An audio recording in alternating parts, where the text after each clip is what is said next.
In the vast darkness between stars, where ancient empires carved up the galaxy like pieces of a cosmic cake, something impossible happened. A ship appeared where no ship should exist. A vessel that defied every known law of physics, emerging from a cloak so perfect that even the most advanced sensors of 5 different galactic civilizations failed to detect it until the moment it chose to reveal itself. But this wasn't just any ship. This was humanity's first and final warning to a galaxy that had forgotten the most dangerous species in the universe still existed. For 300 years, the great empires had divided human space among themselves, enslaved human colonies, and hunted down the remnants of Earth's fleet like animals. They thought they had won. They thought humanity was broken. They were about to learn how catastrophically wrong they were. What happened next would reshape the political landscape of 17 star systems, topple governments that had ruled for millennia, and remind every alien species why humans had once been feared across the galaxy. Because when you back a species into a corner, a species that evolved from persistent hunters, that turned warfare into an art form, that never learned the meaning of surrender, you don't get submission. You get revolution. And this revolution came with teeth, claws, and weapons that shouldn't exist, piloted by humans who had spent 3 centuries planning their comeback. The galaxy was about to remember why Earth's children were once called the most dangerous creatures among the stars. The hunt was about to begin, and this time, humanity wasn't the prey. Admiral Zeth Kara of the Hegemony's Third Fleet had seen many impossible things in her 40-year career. She had witnessed stars collapse into artificial black holes, watched entire planets phase out of reality during the Quantum Wars, and commanded fleets through dimensional rifts that shouldn't exist according to any known physics. But as she stared at the tactical display showing the mysterious vessel that had just materialized in the heart of the Nexus trade route, she felt a chill that had nothing to do with the ship's environmental systems. The vessel was massive, easily 3 kilometers long, but its design was unlike anything in the galactic databases. Where most warships followed the sleek, efficient curves favored by the major powers, this ship was angular, aggressive, covered in what appeared to be overlapping armor plates that seemed to absorb sensor scans rather than reflect them. Weapon ports lined its hull like the eyes of some ancient predator, and energy readings suggested power systems that operated on principles the Hegemony's best scientists couldn't identify. Ma'am, her tactical officer, a young Vorthan with nervous hands, spoke without looking away from his instruments.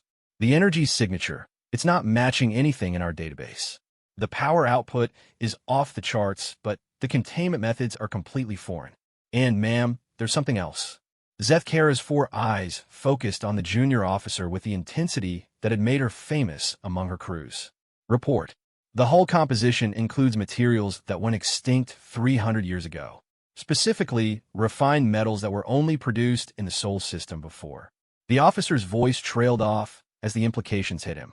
Before we glassed their worlds and scattered their survivors to the labor camps, Zeth Kara finished coldly. The conquest of humanity had been one of the Hegemony's greatest victories, breaking a species that had dared to challenge the established order of the galaxy. Humans had been efficient, ruthless, and, most dangerously, unpredictable. Their elimination had brought stability to this entire sector. Or so they had thought. A communication request flashed on the main display, originating from the mysterious vessel. Zeth Kara hesitated for a moment before accepting it. The main screen flickered, and, suddenly, she was looking at something that shouldn't exist, a human face. The man appeared to be in his 50s, with graying hair and eyes that held the kind of cold intelligence that Zeth Kara had learned to fear during the human conflicts. He wore a uniform that was clearly military, but followed no design pattern she recognized. Behind him, she could see other humans moving purposefully through what was obviously a command center, their movements precise and coordinated. Admiral Zeth Kara of the Hegemony Third Fleet, the human said, his voice calm and conversational despite the circumstances. I am Captain Marcus Chun of the Earth Defense Force vessel Retribution. You may not remember me, but I remember you. Specifically, I remember you giving the order to bombard the civilian evacuation ships fleeing from Kepler Colony. 300,000 non-combatants, including my wife and daughter. Zeth Kara's blood chilled. She did remember that engagement. It had been a tactical necessity, preventing human refugees from reaching other systems and potentially organizing resistance. But how could this human know the details? How could any humans still be alive and free, let alone commanding a warship? Impossible, she said aloud. The human resistance was broken centuries ago. Your species was scattered and contained. There are no free human vessels. Captain Chen smiled, but there was nothing warm about the expression. That's what you were supposed to think.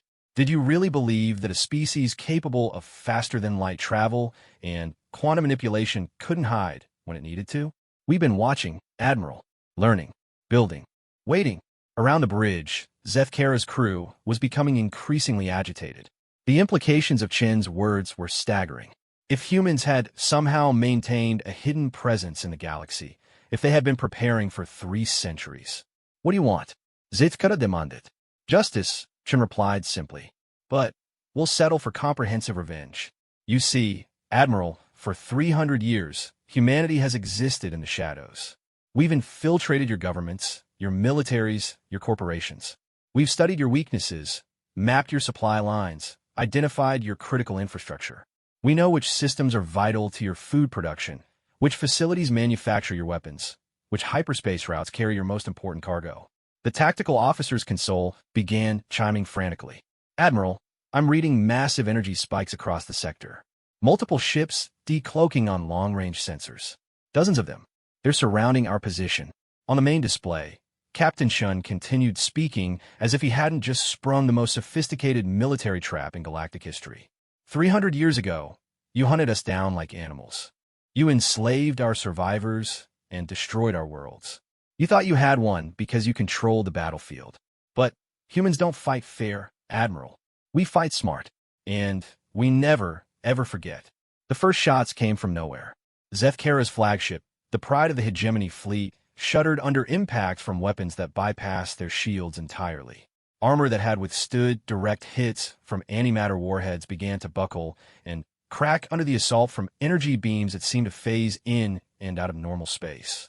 Impossible, her weapons officer shouted. Their weapons are firing through our shields.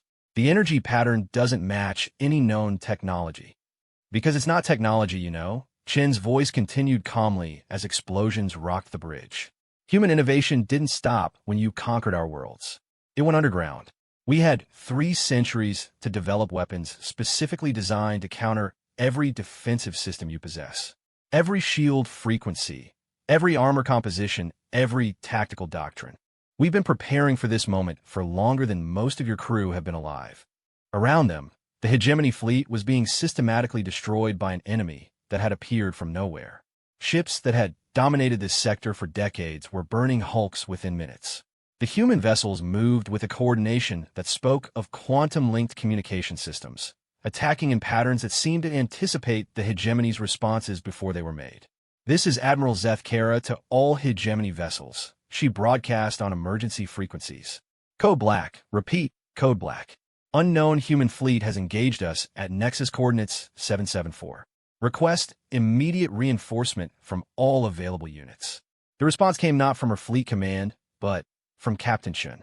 I'm afraid your reinforcements are currently dealing with their own problems, Admiral. You see, this isn't just an attack on your fleet.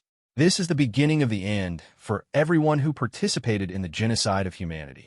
On the tactical display, reports were flooding in from across the sector. Human ships had simultaneously appeared in 6 different systems, engaging hegemony forces with weapons and tactics that rendered conventional defensive doctrine useless. But more disturbing were the reports of internal sabotage, critical systems failing on ships that hadn't even encountered the enemy, supply convoys disappearing without trace, and communication networks experiencing mysterious blackouts. How long? Zefkara asked, her voice barely a whisper. How long what, Admiral? How long have you been among us?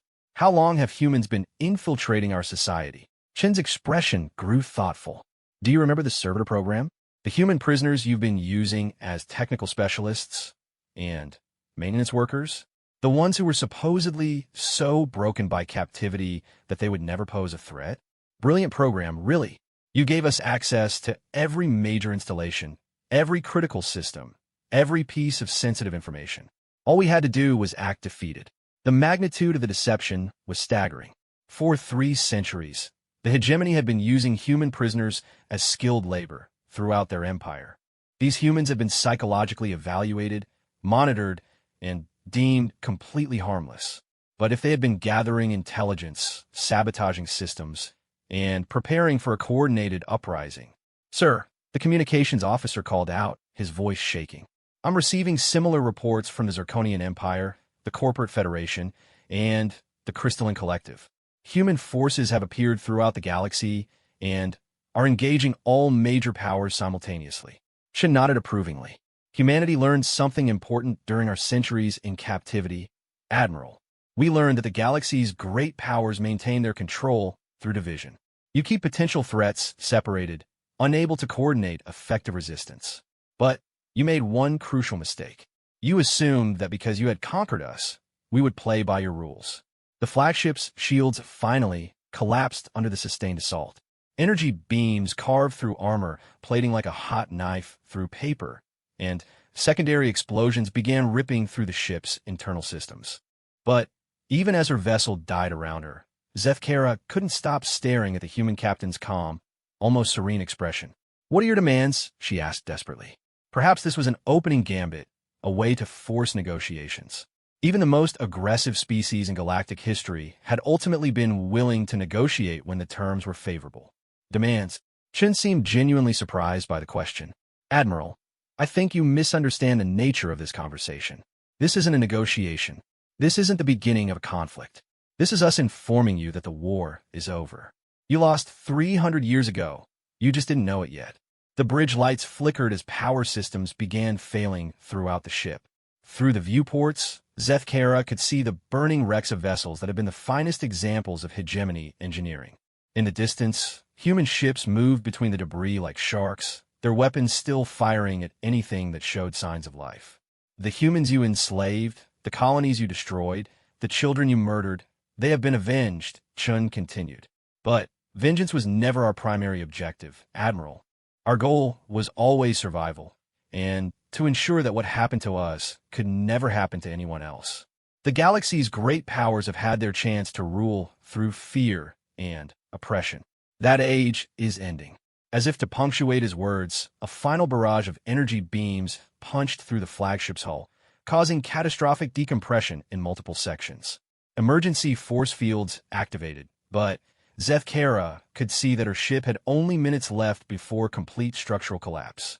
"This is just the beginning," Chun said as the communications signal began to break up due to interference from the dying ship systems.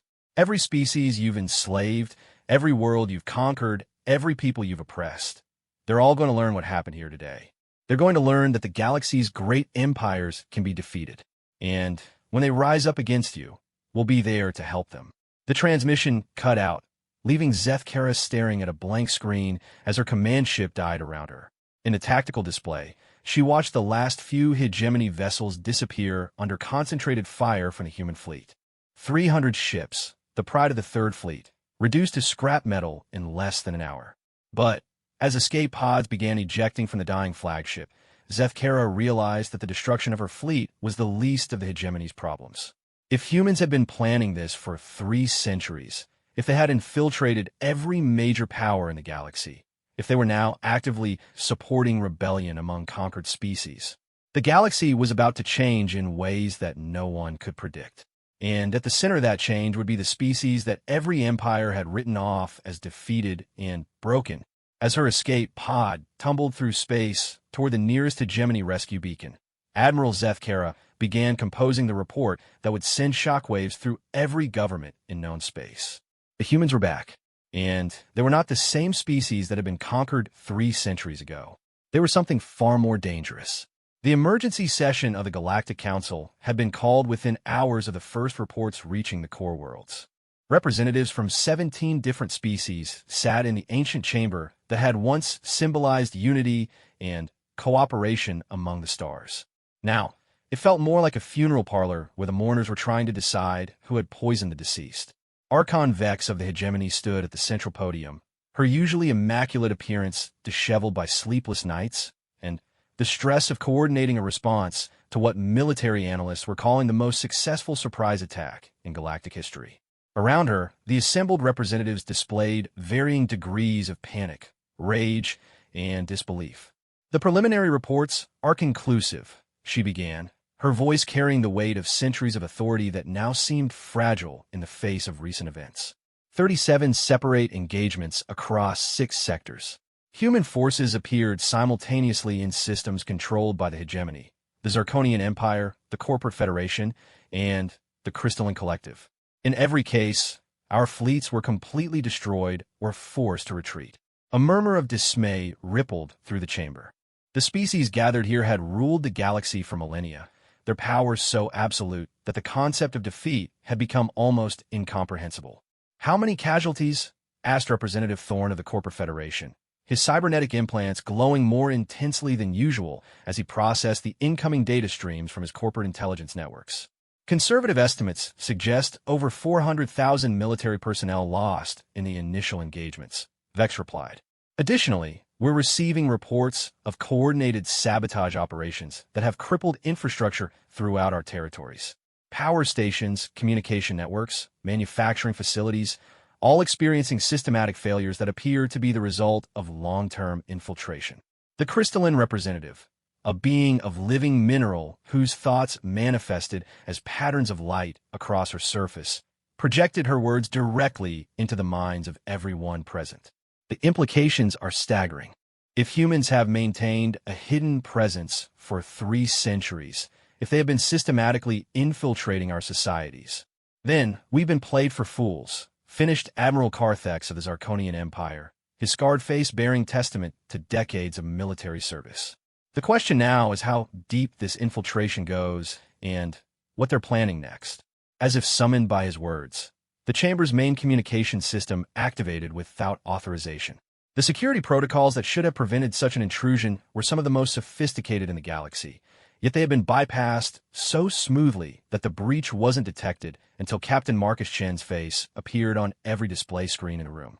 "Greetings, honored representatives of the galaxy's great powers," Chun said, his tone carrying the same calm confidence that had unnerved Admiral Zethkura. Behind him, the command bridge of the Retribution was clearly visible, with human crew members moving efficiently through their duties. "I hope I'm not interrupting anything important." The chamber erupted in chaos. Security forces rushed toward the communication center while technicians frantically tried to trace the signal. Representatives shouted demands and threats in dozens of languages, their translators struggling to keep up with the volume of angry declarations. Chen waited patiently for the noise to subside, his expression never changing. When relative quiet returned, he continued as if the outburst had never occurred. "I'm broadcasting this message simultaneously to every major government, military installation, and media network in the galaxy. By now, you've all received reports about what your militaries are calling surprise attacks. I prefer to think of them as overdue bill collections." "Impossible," Archon Vex declared.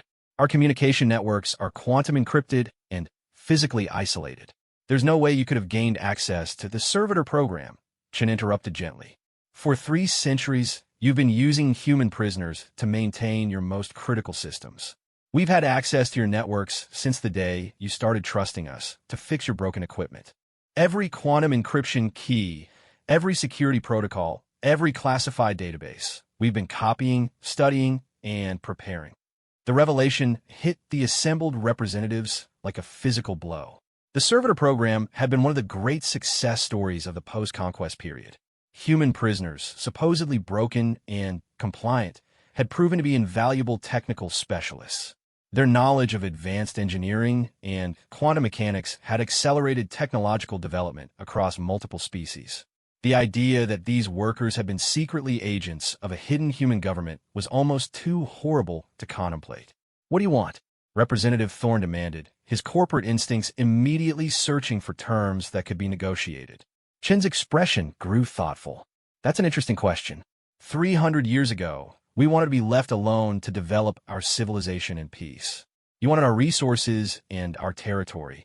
The negotiation process was brief and involved the systematic extermination of our species.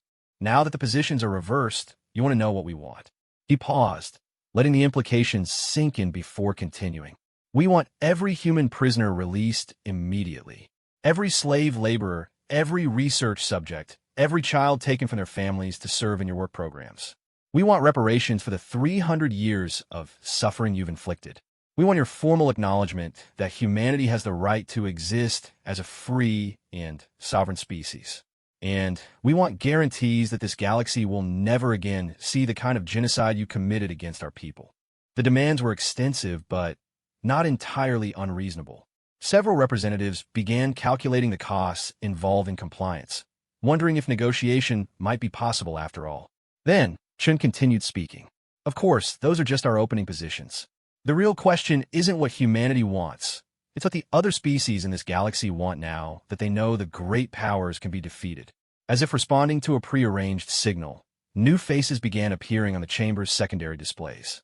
The representatives recognized some of them immediately. Leaders of conquered species that have been integrated into the major empires, officials from worlds that have been strip-mined for resources, survivors of civilizations that have been pacified through military occupation. Representatives of the galaxy's great powers, said a figure that Archon Vex recognized with growing horror as Governor Zerian of the Altarian colonies. Allow me to introduce the Free Worlds Coalition. While you've been congratulating yourselves on maintaining order through oppression, we've been organizing. More faces appeared on the screens, dozens of them, representing species and worlds scattered throughout the galaxy. Some have been conquered recently. Others had been under imperial control for so long that their desire for freedom had been forgotten by their rulers. But they were all there, united by shared experience of oppression and a newly discovered hope for liberation. The human revelation has shown us something we thought was impossible, Governor Zerian continued. Even the mightiest empire can be brought down by those it underestimates. Even the most sophisticated surveillance state can be infiltrated by people with sufficient motivation and time. Admiral Carthex leaned forward, his military mind immediately grasping the strategic implications. You're talking about coordinated rebellion across multiple sectors. The logistics alone would be already in place, interrupted another voice from the displays. This speaker was a member of the Vorthan species that had been incorporated into the hegemony 3 generations ago. Human advisors have been helping us prepare for this moment for decades. Weapons caches, communication networks, supply lines. Everything necessary for sustained resistance has been carefully positioned throughout your territories. The scope of the conspiracy was breathtaking. The Chamber's representatives were beginning to realize that they were looking at the largest coordinated uprising in galactic history. Hundreds of worlds, dozens of species, all moving together with human support and coordination. This is blackmail, declared Representative Zara of the Crystalline Collective. You're threatening galactic stability to achieve your political objectives. Captain Shan reappeared on the main display, his expression now carrying a hint of steel. Galactic stability? Is that what you call the system where 5 empires divide up the galaxy among themselves while keeping dozens of other species in various states of servitude? Where entire civilizations are strip-mined for resources to support your expansion? Where genocide is considered an acceptable solution to political problems? He gestured to something off-screen, and a holographic display appeared showing star maps of the galaxy. Red indicators marked worlds throughout Imperial space, far more than anyone in the chamber had imagined. These are the worlds where uprising have begun in the past 48 hours. As we speak, your garrison forces are being overwhelmed by populations you thought were pacified. Your supply lines are being cut by people you believe were loyal.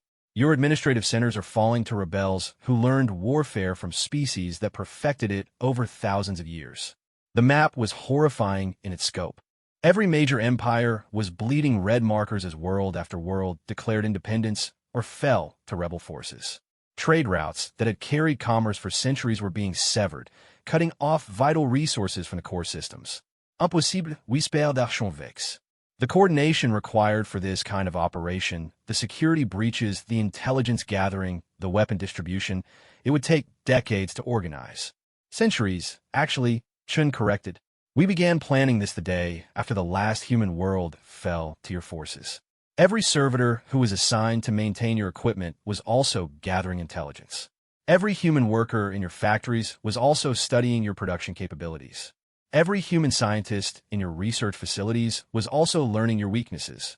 The full magnitude of the deception was beginning to dawn on the representatives. For 300 years, the galaxy's great powers had been unknowingly hosting the architects of their own destruction.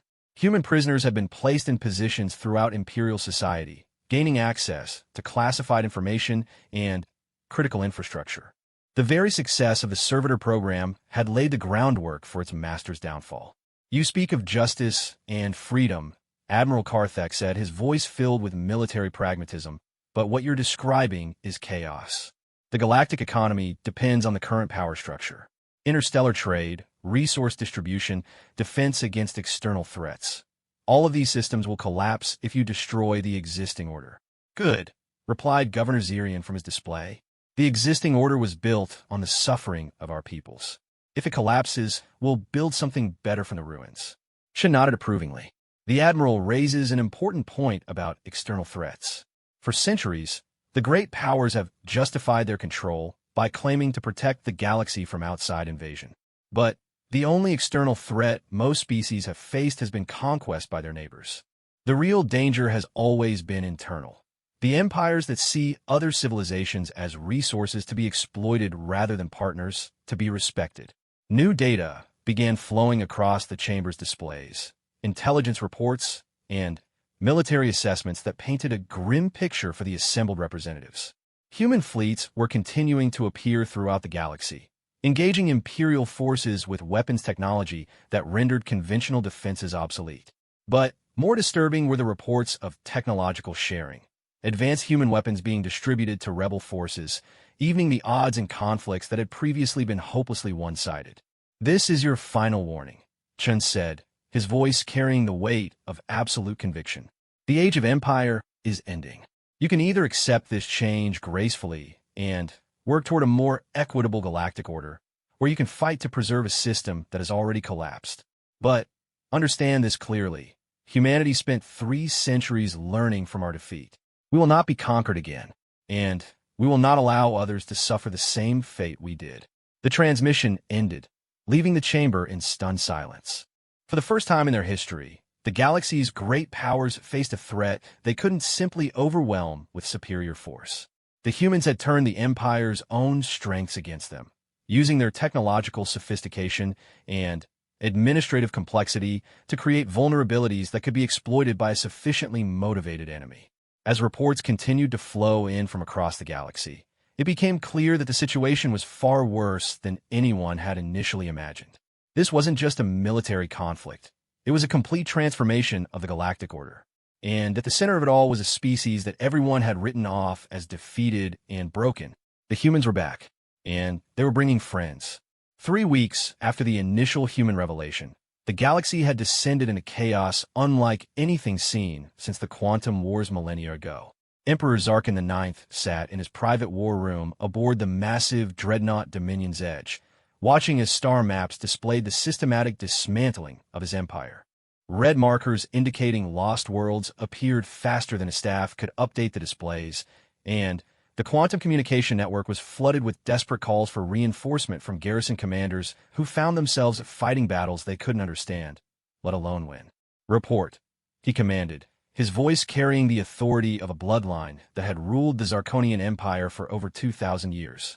General Vorthak, his oldest military advisor, stepped forward with the careful movements of someone delivering news that could result in summary execution. "Your Majesty, we've lost contact with 43 sector capitals in the past standard week. Initial reports suggest coordinated uprisings supported by human technology and tactical advisors. Our response fleets have encountered difficulties." The general's careful phrasing didn't hide the magnitude of the disaster. Zarkin had built his reputation crushing rebellions throughout the outer sectors, using overwhelming force to demonstrate the futility of resistance. The idea that entire sectors could be lost to rebel forces was almost inconceivable. "Show me Kepler Sigma," Zarkin ordered, referring to a system that had been the crown jewel of Zarkonian expansion in the Outer Rim. The holographic display shifted to show a detailed view of the Kepler Sigma system, which had been home to 12 billion Zarkonian citizens and some of the Empire's most advanced industrial facilities. Or rather, it had been home to those things yesterday. The rebellion began with simultaneous attacks on the orbital defense platforms, General Vorthak explained, his voice growing more strained with each word. The attackers used some kind of phasing technology that allowed them to bypass our shield systems entirely. Within 6 hours, They had taken control of the planet's surface and begun broadcasting liberation propaganda to the surrounding systems. Emperor Zarkin studied the tactical data with the eye of someone who had personally commanded fleets in dozens of campaigns. The attack patterns were sophisticated beyond anything the Empire had encountered from rebel forces. More disturbing were the weapons signatures, energy outputs that exceeded anything in the Zarkonian arsenal, deployed with precision that suggested intimate knowledge of Imperial defensive doctrine. Human weapons, he said quietly. It wasn't a question. Yes, Your Majesty. But operated by local rebels who somehow acquired not just the equipment but the training necessary to use it effectively. Our intelligence suggests that human advisors have been operating throughout the sector for years, preparing for this moment. The implications were staggering. For centuries, the Zarkonian Empire had maintained control through a combination of technological superiority and strategic intelligence. Local populations might resent imperial rule, but they lacked the weapons and knowledge necessary to mount effective resistance. Now, overnight, that advantage had disappeared. What about our agent networks? Our human servitors should be providing intelligence about these activities. General Vorthack's expression grew even more troubled. That's the problem, Your Majesty. Our human assets have either disappeared entirely or are actively providing false information to our intelligence services. We believe the entire servitor program was compromised from the beginning. A new voice interrupted the briefing as Admiral Kresh entered the war room, her scarred face bearing the expression of someone who had just witnessed something impossible. Your Majesty, we've received a priority communication from the human fleet. They're requesting a direct meeting with you. Requesting? Zarkin's laugh was bitter. They destroy half my empire and then request a meeting?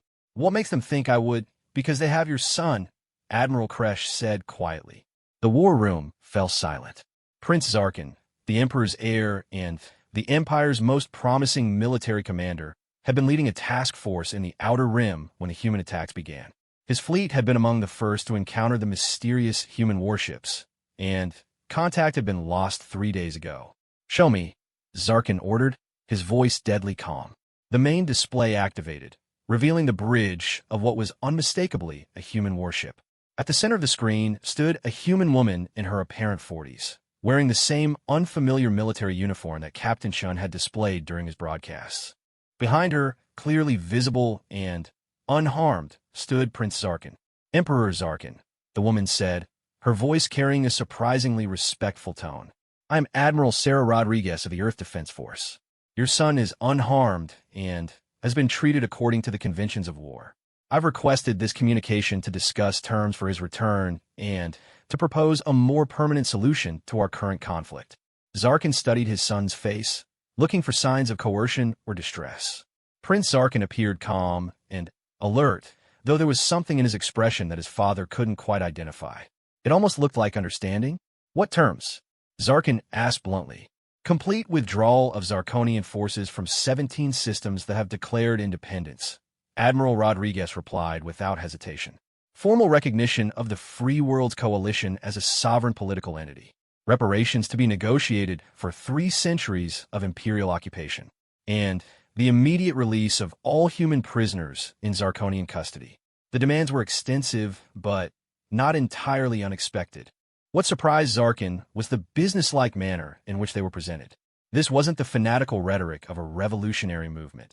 It was the measured negotiation of a professional military force. And if I refuse, then your empire will continue to collapse, one system at a time, until you no longer have the resources to maintain resistance, Rodriguez said calmly. Your Majesty, we've had 3 centuries to study your military doctrine, your economic structure, and your administrative systems. We know exactly which systems are critical to your empire's survival, and we're systematically targeting them. This isn't a war you can win through traditional military action. Prince Zarkin stepped forward slightly, his movement clearly visible on the display. Father, I've spent the past 3 days learning things about our empire that I never knew. About what we've done to conquer populations, about how we've maintained control through systematic oppression. These humans, they're not monsters. They're soldiers fighting for their survival and the liberation of people we've kept in bondage for generations. The words hit Emperor Zarkin like physical blows. His son, his heir, the future of the Zarkonian dynasty, was speaking in favor of the enemies that were destroying everything their family had built. "They've brainwashed you," Zarkin said, but even as he spoke the words, he could see that wasn't the case. His son's eyes were clear, his stance confident. This wasn't coercion. This was conviction. "No, father. They've educated me. Did you know that the Altarian colonies produce 40% of the food consumed in the core systems? Did you know that those same colonies have been requesting basic medical supplies for their population for over 50 years, and that those requests have been consistently denied because it's more profitable to let them suffer? Did you know that children on 17 different worlds go to bed hungry every night while we feast in the Imperial Palace?" Admiral Rodriguez remained silent during this exchange, her expression neutral but watchful. Around the war room, Zarkin's advisors shifted uncomfortably as uncomfortable truths were laid bare by someone they had trained to be their next emperor. "These are the realities of maintaining an empire," Zarkin said finally. "Difficult decisions that ensure the survival and prosperity of our people." "Our people," his son repeated. "Father, what about all the other people? The Altarians, the Vorthins, the dozen other species that have been conquered and integrated into our empire? When did they stop being people and become resources?" The question hung in the air like an accusation. For the first time in his long reign, Emperor Zarkin found himself forced to confront the moral implications of the system he had inherited and expanded. The Zarkonian Empire had been built on conquest and maintained through controlled oppression. It had brought order and prosperity to the core worlds, but that prosperity had come at a cost that he had never allowed himself to calculate. "Your son has agreed to return home and discuss what he's learned with your government," Admiral Rodriguez said, her tone carefully neutral. "We believe that informed leadership is more likely to make rational decisions about the future. However, I need you to understand clearly that the current situation is not a temporary setback for your empire. This is a fundamental transformation of the Galactic Order." New data began appearing on the war room's displays as the human admiral transmitted updated intelligence reports. The scope of the rebellion was even larger than Zarkin's staff had realized. Human fleets had appeared in systems controlled by every major power, and in each case, they were supporting local independence movements with advanced weapons and tactical expertise. "This isn't just about humanity," Rodriguez continued. "We're supporting a galaxy-wide movement towards self-determination. Every species that has been conquered and oppressed by the great powers is rising up with our assistance. You can either adapt to this new reality or be destroyed by it." The tactical situation was clear to everyone in the war room. The Zarkonian Empire was facing simultaneous rebellions across dozens of sectors, supported by technology that made traditional imperial responses ineffective. Even if they could crush one uprising, 10 more would spring up while their forces were committed elsewhere. "What guarantee do I have that humanity won't simply replace the current imperial system with one of their own?" Zarkin asked. For the first time in the conversation, Admiral Rodriguez smiled. "Because we tried being an empire once. It didn't work out well for us.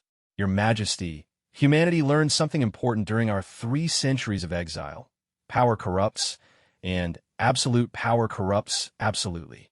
We have no interest in ruling the galaxy.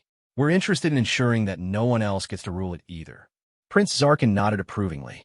"They've shown me their long-term plans, Father. A galactic confederation of independent worlds with shared resources and mutual defense agreements. No more empires, no more conquered populations, no more systematic exploitation of weaker species." "Naive idealism," General Vorthak muttered. "Practical necessity," Rodriguez corrected. "The age of empire is ending because empires are no longer sustainable. Modern technology makes it too easy for oppressed populations to organize and resist. Communication networks that can't be completely controlled, weapons that can be manufactured locally, transportation systems that allow rapid movement of people and resources. All of these factors make traditional imperial control obsolete." As if to emphasize her point, new reports began flooding the war room's communication systems. Zarkonian forces were being forced to evacuate from 3 more sector capitals, their garrison troops unable to maintain control in the face of popular uprisings supported by human weapons and advisors. The pattern was repeating throughout the empire: quick, decisive strikes against key infrastructure, followed by the emergence of local governments that immediately declared independence. How long? Zarkin asked quietly. Until what, Your Majesty? Until my empire ceases to exist. Rodriguez consulted a device that appeared to be connected to quantum communication networks spanning the galaxy. At the current rate of system loss, approximately 6 months before the Zirconian Empire is reduced to the core systems. However, economic collapse will likely occur much sooner. Your trade routes are being systematically severed, and the industrial base that supports your military is heavily dependent on resources from systems that are currently in rebellion. The cold mathematical precision of the assessment made it even more devastating. This wasn't a passionate declaration of war. It was a professional evaluation of inevitable collapse. The humans had studied the Zirconian Empire's weaknesses for centuries, and they were exploiting those weaknesses with surgical precision. I need time to consider your terms, Zarkin said finally. Of course. However, I should mention that our timetable is not flexible. Every day that passes, more systems declare independence, and more people die in conflicts that could be avoided through negotiation. We're prepared to release your son immediately as a gesture of good faith, but the broader settlement must be finalized within 1 standard week. The communication ended, leaving the war room in stunned silence. For the first time in his reign, Emperor Zarkin faced a situation that couldn't be resolved through military force or political maneuvering. The humans had outplayed him strategically, turned his own subjects against him, and demonstrated that his empire's apparent strength had been built on foundations that could be swept away by a sufficiently motivated enemy. As he stared at the tactical displays showing the systematic dismantling of everything his dynasty had built, Zarkin began to understand what his son had learned during his brief captivity. The galaxy was changing, and those who refused to change with it would be left behind. The question now was whether the Zirconian Empire could evolve into something better, or whether it would follow the path of extinction that had claimed so many civilizations throughout galactic history. The Corporate Federation's emergency board meeting was taking place in the most secure facility in known space, a massive space station hidden in the gravity well of a collapsed star, protected by quantum shields and defended by automated weapon systems that could vaporize entire fleets. For over 500 years, the Federation had operated from this base, coordinating the economic policies that kept dozens of worlds in profitable servitude. Today, the masters of galactic commerce were learning what it felt like to be afraid. Director Aliana Thorne stood at the head of the Obsidian conference table, her cybernetic implants flickering with data streams as she processed reports from across Federation space. Around her, the 12 most powerful corporate leaders in the galaxy waited with the nervous energy of predators who had suddenly discovered they were prey. The numbers are conclusive, Thorne announced, her artificially enhanced voice carrying undertones of barely controlled panic. In the past month, we've lost operational control of 67% of our resource extraction facilities. 43% of our manufacturing centers have been seized by local workers' councils. And most critically, 81% of our transport networks have been disrupted by what our security forces describe as impossible sabotage operations. The corporate leaders shifted uncomfortably in their seats. These were beings who measured success in quarterly profit reports and thought in terms of cost-benefit analyses. The idea that their carefully optimized economic empire could be dismantled by escaped slaves and their human allies was almost incomprehensible. Impossible sabotage? Questioned Director Vextar, whose shipping conglomerate had controlled interstellar commerce for 3 centuries. Elaborate. Thorne gestured to the central holographic display, which showed a detailed schematic of one of the Federation's hyperspace relay stations. 6 days ago, the Altair 7 relay experienced what our engineers initially classified as a mechanical failure. Further investigation revealed that critical quantum resonators have been systematically weakened over a period of months, but in ways so subtle that our monitoring systems register the degradation as normal wear patterns. She rotated the image to highlight the affected components. The sabotage required intimate knowledge of quantum mechanics, access to classified technical specifications, and physical presence during maintenance operations conducted over an extended period. According to our security records, the only personnel with the necessary access and expertise were human servitors. The implications were staggering. The Federation's entire economic structure depended on hyperspace transport networks that connected resource-rich worlds to manufacturing centers and consumer markets. if those networks could be sabotaged from within by people who had been trusted with their maintenance. How widespread is this penetration? Asked director Mortan, whose entertainment empire had kept billions of beings distracted while their worlds were strip-mined for corporate profit. We're still assessing, but preliminary analysis suggests that human servitors have had access to critical systems throughout Federation space for decades.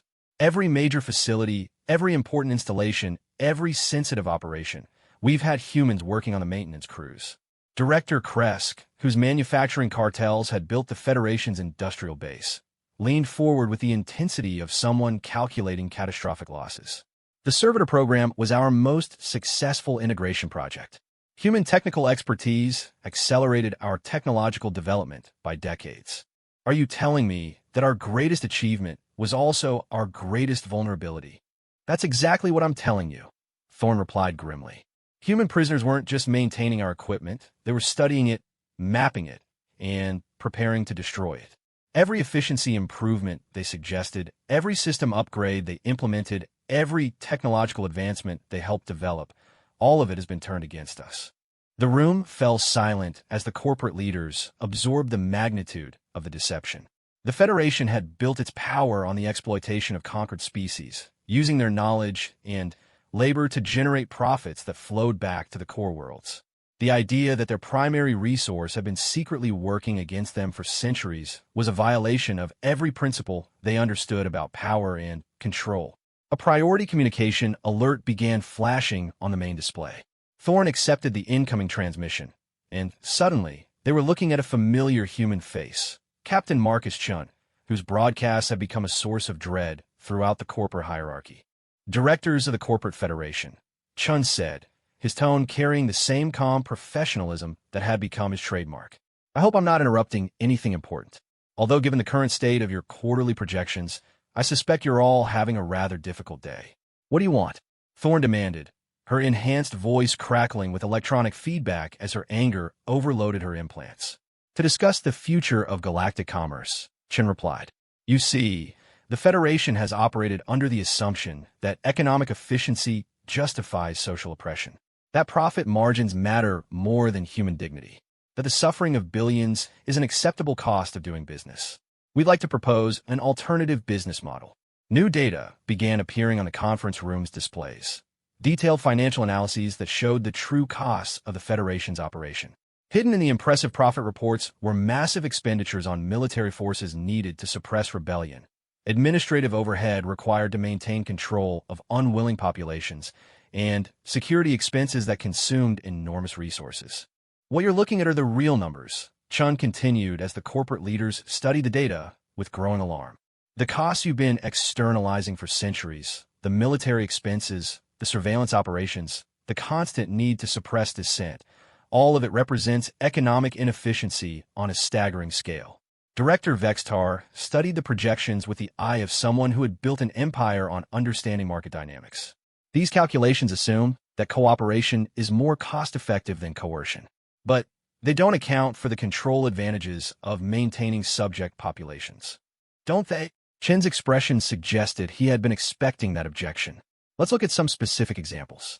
The Altarian agricultural worlds produce food for 17 star systems. Under Federation control, they operate at 63% efficiency due to worker dissatisfaction, equipment sabotage, and the overhead costs of maintaining security forces. The same worlds, under local control with fair trade agreements, could operate at 97% efficiency while generating higher profits for everyone involved. More data flowed across the displays, showing comparative productivity analyses for dozens of worlds. In every case, the projection suggested that voluntary cooperation would be more profitable than forced compliance, once the hidden costs of oppression were factored into the equations. Impossible, Director Kress declared. Our economic models have been tested across centuries of operation.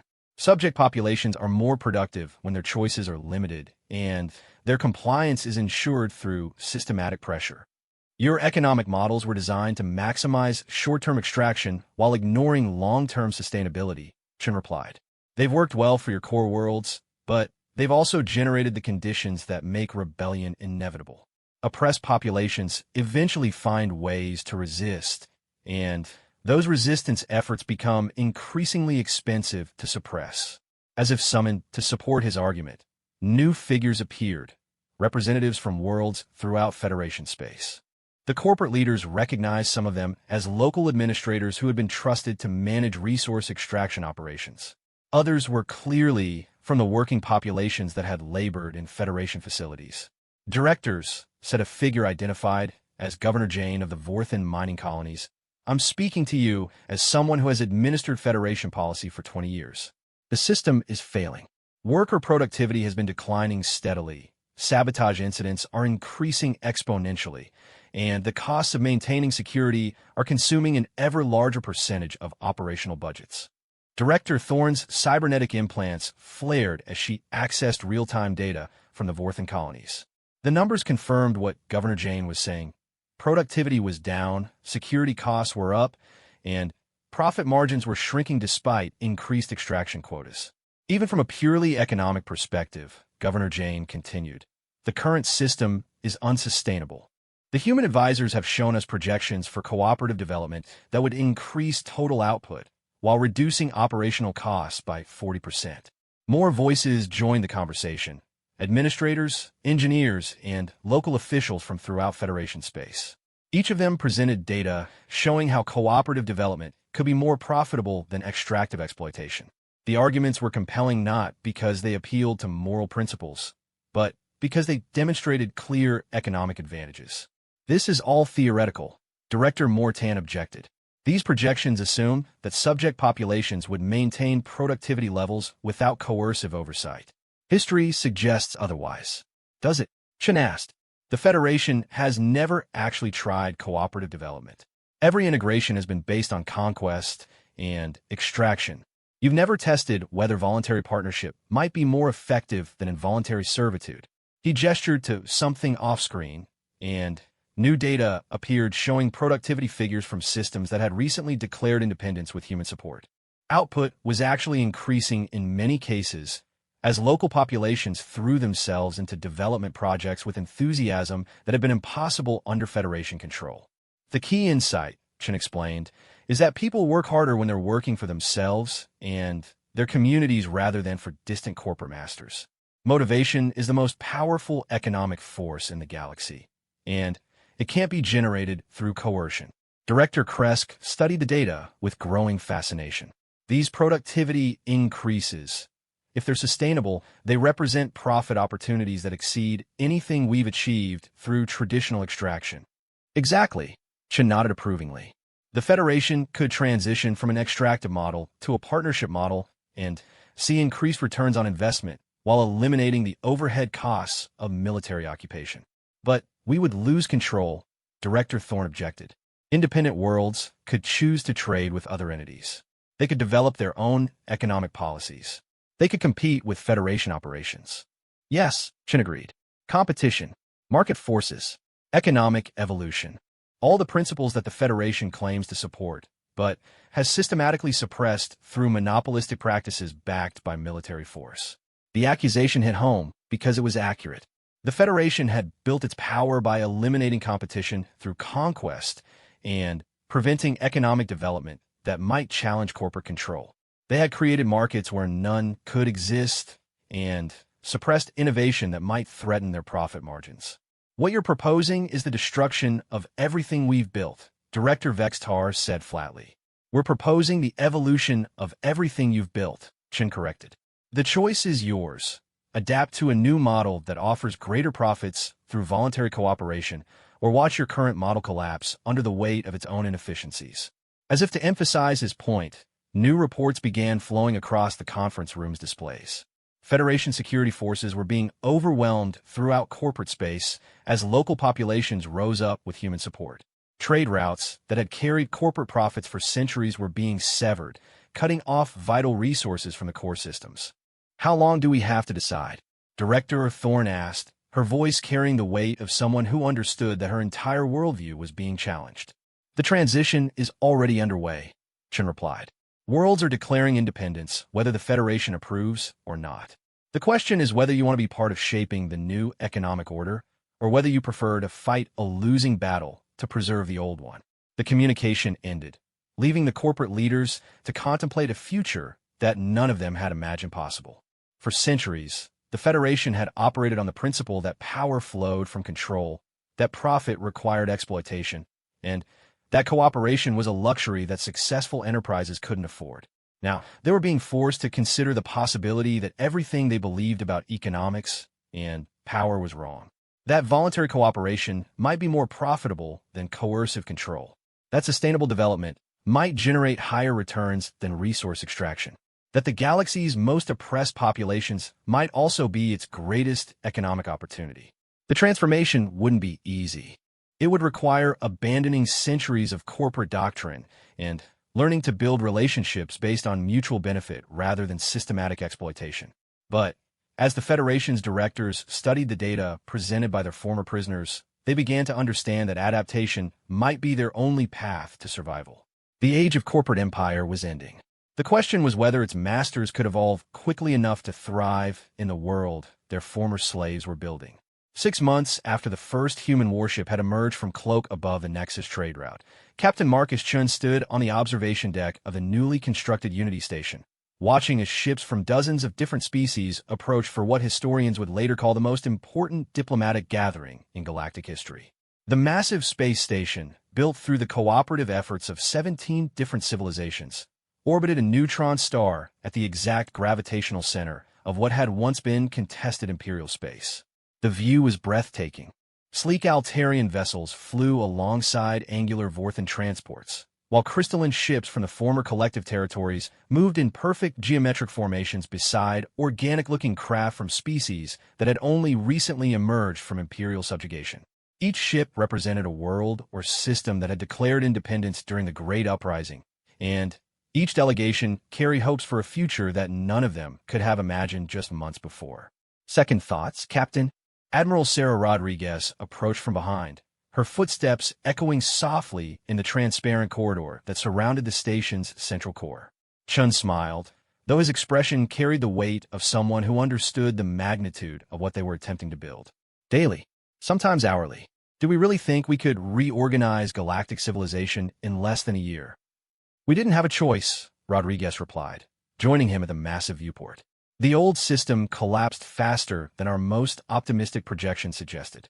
Once the first worlds declared independence and demonstrated that Imperial retaliation was ineffective, the revolution became unstoppable. She was right, Chen knew. The coordinated uprising had succeeded beyond humanity's wildest hopes. The hegemony had negotiated a ceasefire within 8 weeks, formally recognizing the independence of 43 star systems in exchange for an end to attacks on core territory. The Zarkonian Empire had taken longer to accept reality, but Emperor Zarkin's eventual agreement to transition from imperial rule to federal partnership had marked the end of the last major resistance to change. The Corporate Federation had proven to be the most adaptable of the old powers.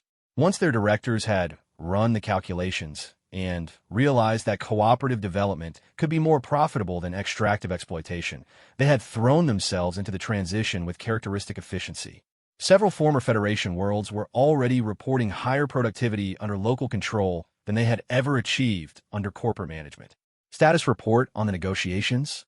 Chen asked, though he suspected he wouldn't like the answer. Complicated, Rodriguez sighed.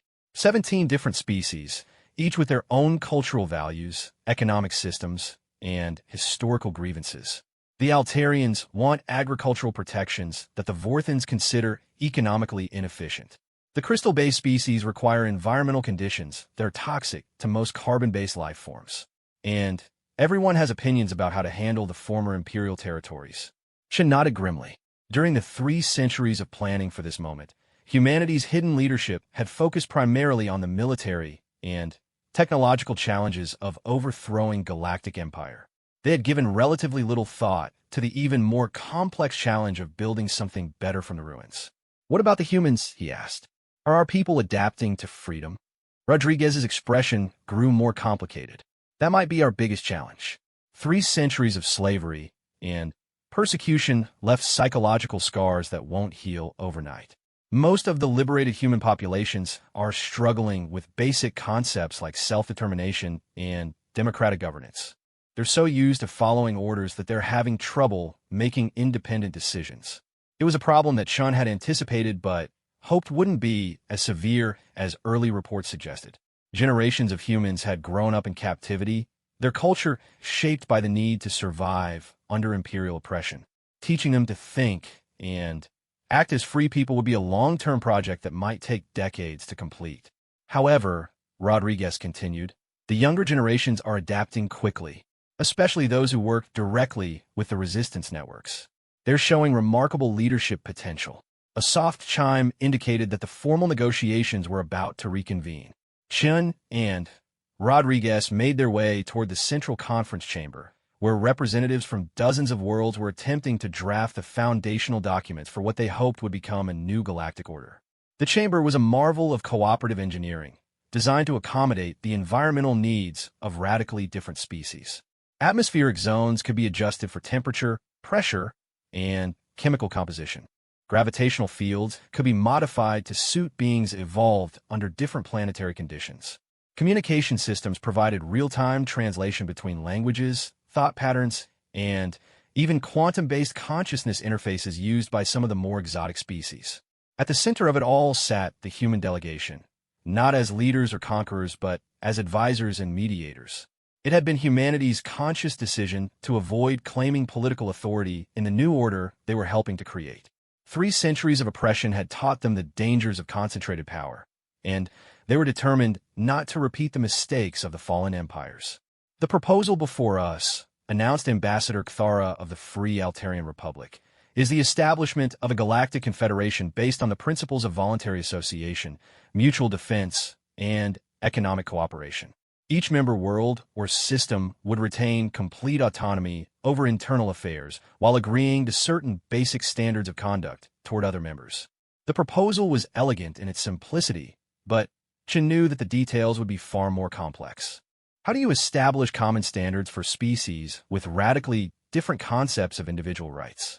How do you create economic cooperation between civilizations whose basic metabolisms require completely different resources? How do you maintain mutual defense when some species consider warfare to be morally abhorrent while others view military conflict as a fundamental aspect of cultural evolution? The question of enforcement remains unresolved, stated Representative Vextar, who had surprised everyone by becoming one of the most effective advocates for cooperative development. A confederation without enforcement mechanisms is merely an alliance of convenience.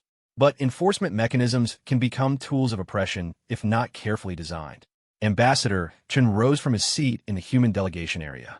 If I may suggest an alternative approach, rather than designing enforcement mechanisms for the Confederation, perhaps we should focus on making enforcement unnecessary. The chamber grew quiet as representatives from dozens of species focused on a human captain whose actions had made this gathering possible.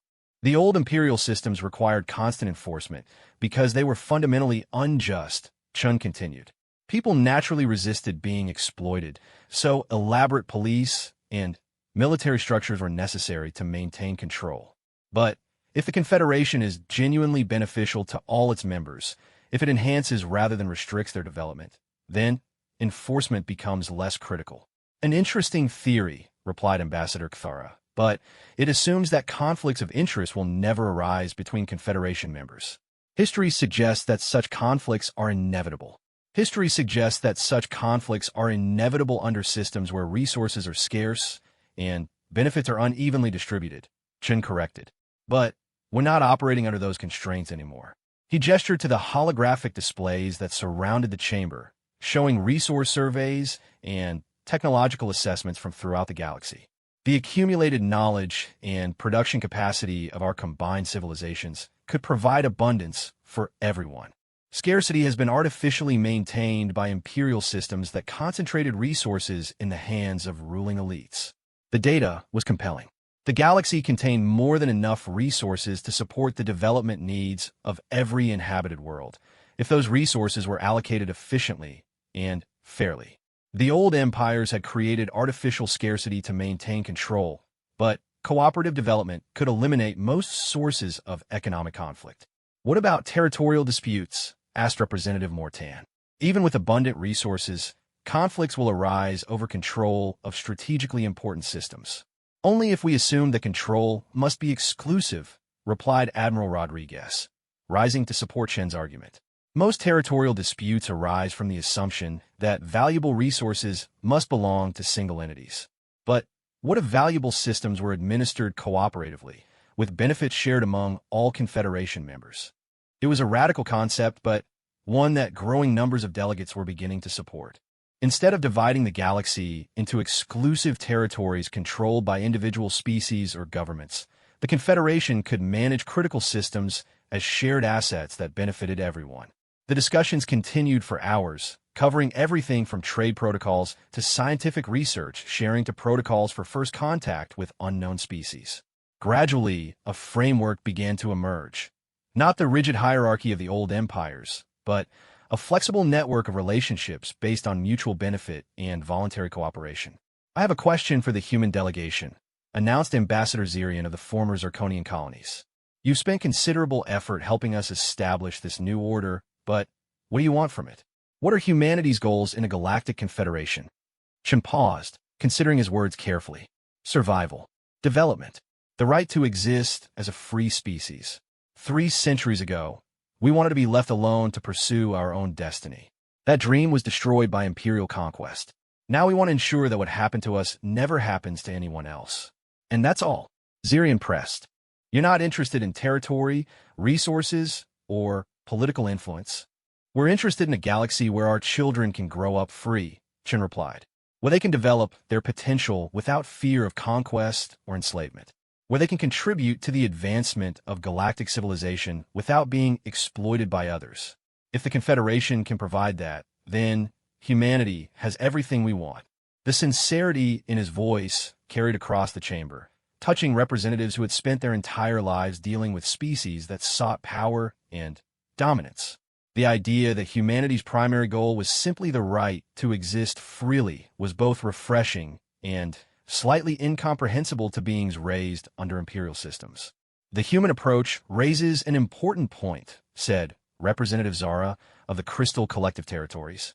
"Perhaps our focus should be less on what each species can gain from Confederation membership, and more on what all species can achieve together."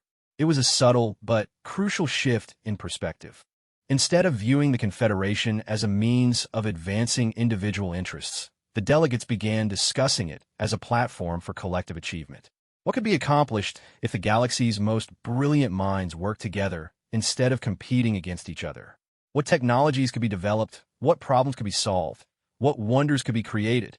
The vision that emerged from those discussions was breathtaking. A galactic civilization based on cooperation rather than competition, where every species contributed their unique strengths to shared projects that benefited everyone. Scientific research shared freely between worlds, with breakthrough discoveries spreading throughout Confederation space within months rather than centuries. Economic development that raised the standard of living for everyone rather than concentrating wealth among ruling elites. Cultural exchange that enriched every civilization through exposure to different perspectives and ideas. We're talking about fundamentally changing how galactic civilization operates, Admiral Rodriguez observed during a brief recess. Moving from a system based on power and control to one based on cooperation and mutual development. It's either the greatest achievement in galactic history or the most spectacular failure. Chun watched as delegates from dozens of species mingled in the chamber's corridors, sharing ideas and building relationships that would have been impossible under the old imperial systems. Many of these beings had been enemies just months before, their worlds locked in conflicts orchestrated by imperial powers that benefited from division and hostility. Now they were working together to build something unprecedented, a galactic order based on the radical idea that all intelligent species deserve the right to develop their potential freely. The greatest achievements in history have always looked like potential spectacular failures to the people living through them, Chen replied. Democracy, international cooperation, even the basic concept of individual rights. All of these ideas seemed impossible until someone made them work. As the negotiations resumed, Chen found himself thinking about the long journey that had brought humanity to this moment. 3 centuries of exile, planning, and preparation. Decades of infiltration, intelligence gathering, and careful positioning. Months of coordinated military action that had toppled governments that had ruled for millennia. All of it had led to this, a chamber full of beings from across the galaxy, working together to build a future where freedom and cooperation replaced oppression and exploitation. It wasn't the revenge that many humans had dreamed of during their long exile. It was something far more ambitious and far more important. It was the chance to get it right. The Galactic Confederation would face enormous challenges in the years to come. There would be conflicts, setbacks, and moments when the entire project seemed doomed to failure. But as Chin watched the delegates work through their differences with patience and good faith, he felt something that humanity hadn't experienced in 3 centuries: hope for the future. The galaxy was changing, and for the first time in millennia, it was changing for the better. The age of empire was ending, and the age of cooperation was beginning. And at the center of it all was the species that everyone had written off as defeated and broken, helping to build the very future they had once been denied. Humanity had won more than their freedom. They had won the chance to help create a galaxy where freedom was possible for everyone.